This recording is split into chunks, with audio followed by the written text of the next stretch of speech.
사랑하는 여러분, 자녀를 생각할 때 가장 먼저 떠오르는 염려는 무엇입니까? 건강입니까? 성적입니까? 진로입니까? 혹은 이 험한 세상에서 뒤처지지 않을 것인가 하는 걱정입니까? 부모의 마음은 자연스럽게 보호하려 하고 준비시키려 하고 안전하게 만들려 합니다. 그래서 우리는 많은 시간을 투자하고 많은 비용을 감당하고 많은 계획을 세웁니다.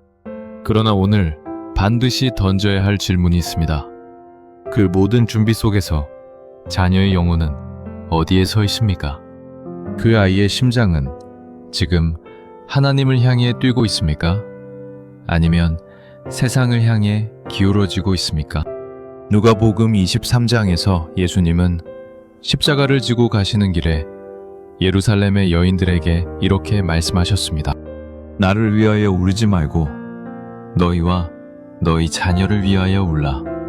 이 말씀은 단순한 감정적 위로가 아닙니다. 이것은 영혼을 아시는 분의 경고입니다. 눈앞의 고통보다 더 무서운 것이 있고 지금의 슬픔보다 더 깊은 비극이 있다는 선언입니다. 예수님은 자신의 십자가보다 그들의 자녀의 미래를 더 무겁게 말씀하셨습니다. 왜입니까? 하나님 없이 맞이할 날이 있기 때문입니다. 회개하지 않은 영혼이 맞이할 심판이 있기 때문입니다. 우리는 자녀가 넘어질 때 눈물을 흘립니다. 시험에 실패했을 때, 친구에게 상처받았을 때, 건강에 문제가 생겼을 때 마음이 무너집니다. 그러나 그 아이가 하나님을 가볍게 여기고 예배를 형식으로 대하고 죄에 무감각해지고 세상을 더 사랑하게 될 때에도 같은 무게로 울고 있습니까? 성경은 분명히 말합니다. 사람이 온 천하를 얻고도 자기 영혼을 잃으면 무엇이 유익하리요? 자녀의 인생이 아무리 화려해 보여도 하나님 없이 서 있다면 그것은 성공이 아닙니다. 그것은 조용한 비극입니다. 눈물은 사랑의 깊이를 드러냅니다. 그러나 더 중요한 것은 눈물의 방향입니다.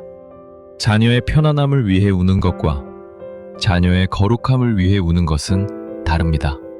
세상에서 잘 되기를 바라는 눈물과 하나님께 붙들리기를 바라는 눈물은 다릅니다.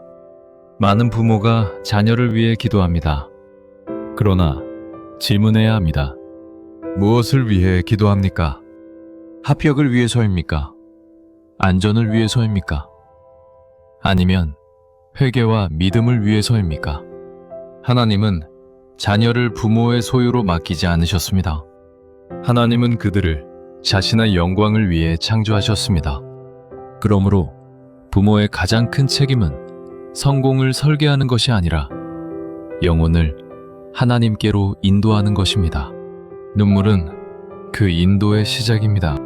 자녀의 영혼을 향한 거룩한 부담이 없다면 우리는 겉으로는 열심일지라도 가장 중요한 것을 놓치고 있을 수 있습니다.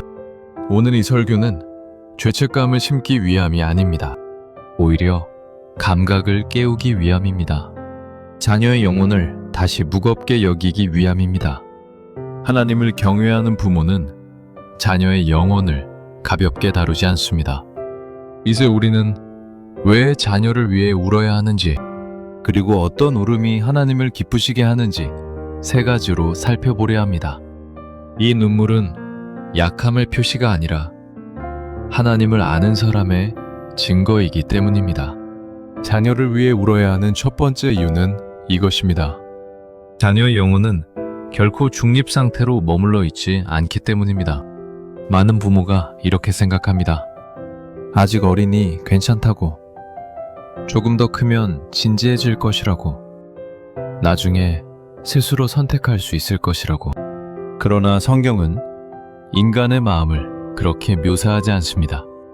인간의 마음은 비어있는 공간이 아니라 방향성을 가진 존재입니다. 하나님을 향해 있지 않으면 자연스럽게 다른 것을 향합니다. 중간지대는 없습니다. 에베소서 2장에서는 본질상 진노의 자녀였다고 말씀합니다. 이 표현은 충격적이지만 현실을 드러냅니다. 자녀는 순수한 가능성의 덩어리가 아니라 구원이 필요한 영혼입니다.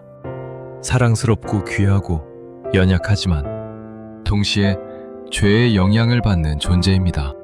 그러므로 자녀를 위해 운다는 것은 단지 그들의 고난을 대신 아파하는 것이 아니라 그들의 영혼이 하나님 없이 굳어져 갈 가능성을 두려워하는 것입니다. 잠언 22장에서는 마땅히 행할 길을 아이에게 가르치라고 말씀합니다. 가르치지 않으면 길은 자동으로 형성됩니다.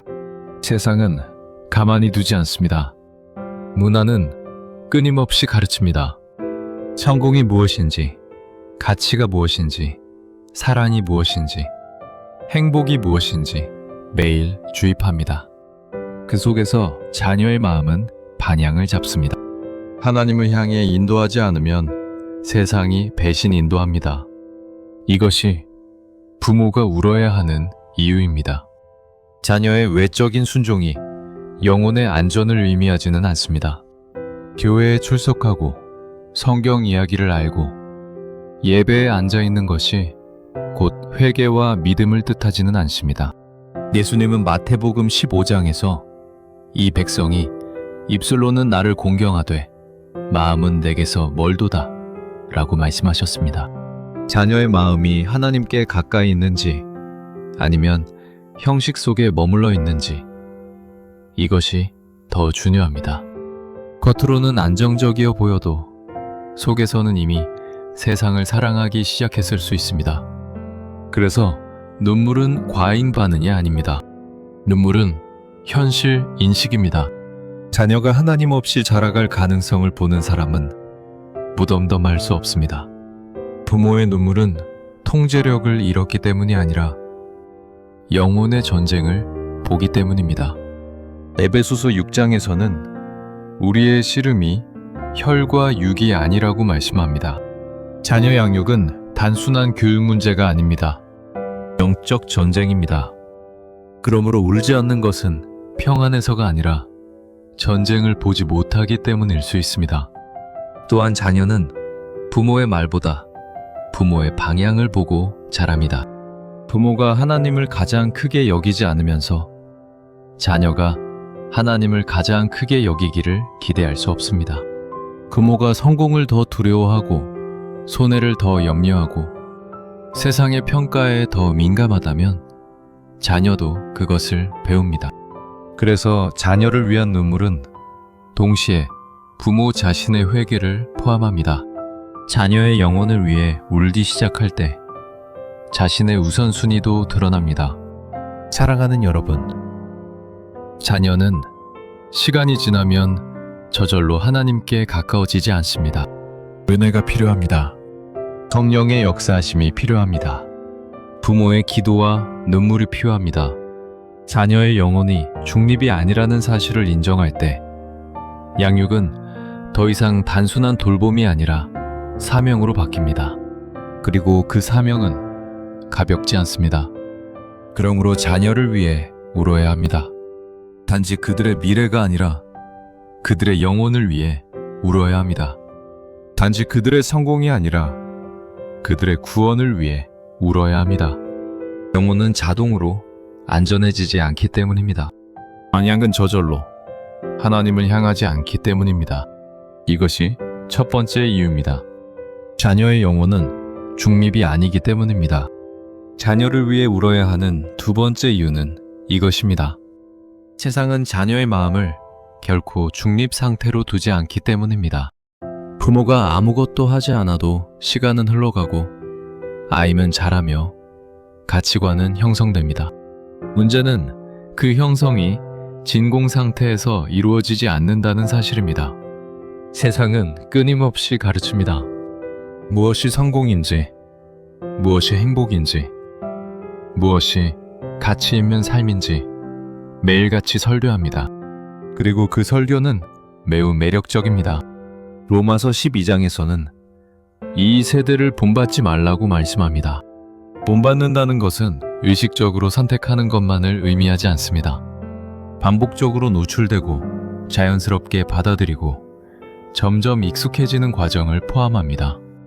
자녀는 학교에서, 친구 관계에서, 미디어를 통해 문화 속에서 끊임없이 메시지를 받습니다. 그 메시지는 대부분 하나님 중심이 아닙니다. 인간 중심이고 성취 중심이며 자기 만족 중심입니다. 이 환경 속에서 자녀의 마음이 하나님을 자연스럽게 사랑하게 되리라고 기대하는 것은 순진함일 수 있습니다. 요한일서 2장에서는 이 세상이나 세상에 있는 것들을 사랑하지 말라고 말씀합니다. 그러나 세상은 사랑스럽게 보이도록 포장되어 있습니다. 죄는 추하게 보이지 않습니다. 오히려 자유처럼 보이고 자율성처럼 보이고 용기처럼 보입니다. 자녀는 이런 언어 속에서 자랍니다. 하나님을 절대적인 분으로 보지 않는 문화 속에서 자랍니다. 그래서 부모의 눈물은 과정이 아니라 현실에 대한 반응입니다. 세상은 가만히 두지 않기 때문입니다. 또한 문화는 성공을 최고의 가치로 제시합니다. 성적, 직업, 영향력, 경제적 안정이 궁극적 목표처럼 보입니다. 그러나 마태복음 6장에서 예수님은 먼저 그의 나라와 그의 의를 구하라고 말씀하셨습니다. 이 순서가 뒤바뀌는 순간 자녀의 삶은 겉으로는 잘 흘러가도 중심은 이미 흔들립니다. 세상은 먼저 너 자신을 세워 라고 말합니다. 복음은 먼저 하나님을 구하라고 말합니다. 이 충돌 속에서 자녀의 마음은 어느 쪽으로 기울어지고 있습니까? 부모는 자녀의 스케줄을 관리할 수는 있지만 자녀의 마음을 직접 지킬 수는 없습니다. 그래서 눈물이 필요합니다. 눈물은 통제의 상실이 아니라 의존의 표현입니다. 하나님만이 마음을 바꾸실 수 있기 때문입니다. 잠언 4장에서는 무릇 지킬 만한 것보다 내 마음을 지키라고 말씀합니다. 그러나 마음은 스스로를 지키지 않습니다. 특히 어린 마음은 더 쉽게 흔들립니다. 비교에 흔들리고 인정 욕구에 흔들리고 소속감에 흔들립니다. 그때 부모의 기도는 방패가 됩니다. 또 하나의 위험은 부모 자신이 세상의 가치관을 은밀히 받아들이는 것입니다. 자녀가 하나님을 사랑하기를 원하면서도 동시에 세상에서 인정받기를 더 크게 기대한다면 자녀는 그 미묘한 우선순위를 감지합니다. 부모가 무엇을 더 기뻐하는지, 무엇을 더 자랑스러워하는지, 무엇에 더 민감한지 자녀는 알고 있습니다. 그래서 자녀를 위한 울음은 단지 자녀를 향한 것이 아니라 부모의 가치관을 점검하는 눈물이기도 합니다. 에베소서 6장에서는 주의 교훈과 훈계로 양육하라고 말씀합니다. 교훈은 정보 전달이 아니라 세계관의 형성입니다. 훈계는 행동 교정이 아니라 마음의 방향 설정입니다.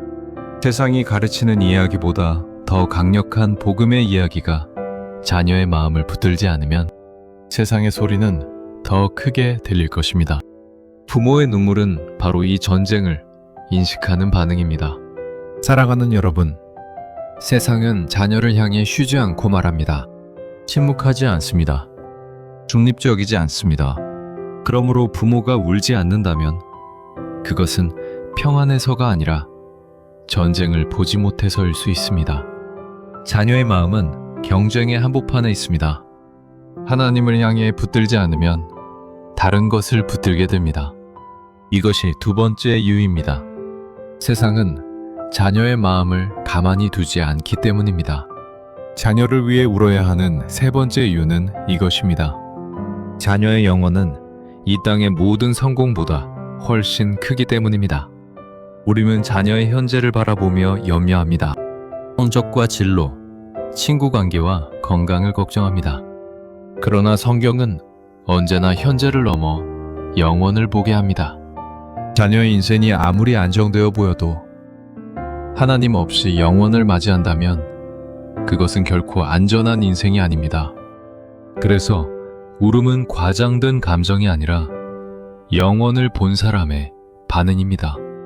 마태복음 16장에서 예수님은 사람이 온 천하를 얻고도 자기 영혼을 잃으면 무엇이 유익하리요? 라고 말씀하셨습니다. 이 질문은 계산을 뒤집습니다. 세상은 성취로 계산하지만 예수님은 영혼으로 계산하십니다. 자녀가 세상에서 성공할 수 있습니다. 그러나 그 성공이 하나님을 잃는 대가라면 그것은 참된 유익이 아닙니다. 부모의 눈물은 바로 이 계산의 전환에서 시작됩니다. 영혼이 가장 크다는 사실을 알 때 눈물은 멈추지 않습니다. 히브리서 9장에서는 한 번 죽는 것은 사람에게 정해진 것이요 그 후에는 심판이 있다고 말씀합니다. 이 말씀은 두려움을 조장하기 위한 선언이 아닙니다. 현실을 직시하게 하는 선언입니다. 자녀는 영원을 향해 가고 있습니다. 매일 하루씩 영혼에 가까워지고 있습니다. 그러나 우리는 종종 그 속도를 보지 못합니다. 입시 일정은 개선하지만 영혼의 일정은 개선하지 않습니다. 이것이 위험입니다. 자녀가 하나님을 사랑하지 않는다면 그들의 외적인 안정은 결국 모래 위에 세워진 집과 같습니다. 마태복음 7장에서 예수님은 반석 위에 세운 집과 모래 위에 세운 집을 말씀하셨습니다. 겉으로는 비슷해 보일 수 있습니다. 그러나 비가 오고 바람이 불 때 차이가 드러납니다. 인생의 폭풍은 반드시 옵니다. 그때 하나님이 중심이 아니라면 자녀의 마음은 무너질 수 있습니다. 부모의 눈물은 이 폭풍을 미리 보는 눈에서 흘러나옵니다. 또한 자녀는 단지 부모의 소유가 아닙니다. 시편 127편에서는 자식은 여호와의 기업이라고 말씀합니다. 기업은 맡겨진 것입니다. 소유가 아니라 위탁입니다. 하나님께서 잠시 맡기신 영혼입니다. 그러므로 부모의 책임은 성공을 설계하는 것이 아니라 하나님께로 인도하는 것입니다. 자녀를 위해 울지 않는다면 그 사명을 가볍게 여기는 것일 수 있습니다. 부모는 자녀를 대신해 믿을 수 없습니다. 대신 회개할 수 없습니다. 대신 구원받을 수 없습니다. 이 사실은 무력감을 줍니다. 그러나 동시에 기도의 자리로 밀어넣습니다. 자녀의 영혼을 바꾸실 수 있는 분은 하나님 분이기 때문입니다. 그래서 눈물은 절망의 표현이 아니라 의존의 표현입니다. 통제할 수 없음을 인정하는 자리에서 기도는 깊어집니다. 또 하나 기억해야 할 것은 자녀는 부모의 신앙을 보고 자란다는 사실입니다. 하나님을 향한 진지함, 예배의 무게, 죄에 대한 태도, 회개의 깊이가 자녀의 마음에 흔적을 남깁니다. 부모가 영혼을 가볍게 여기면 자녀도 그렇게 배웁니다. 부모가 하나님을 가장 크게 여기면 자녀도 그 방향을 봅니다. 그래서 자녀를 위한 눈물은 결국 부모 자신의 영혼을 점검하는 눈물이기도 합니다. 사랑하는 여러분, 자녀의 인생은 길어 보이지만 영혼에 비하면 한순간입니다. 이 짧은 시간을 어떻게 사용할 것입니까? 더 많은 준비와 더 많은 투자만으로 충분합니까? 아니면 하나님 앞에서 무릎 꿇고 그 영혼을 위해 부르짖겠습니까?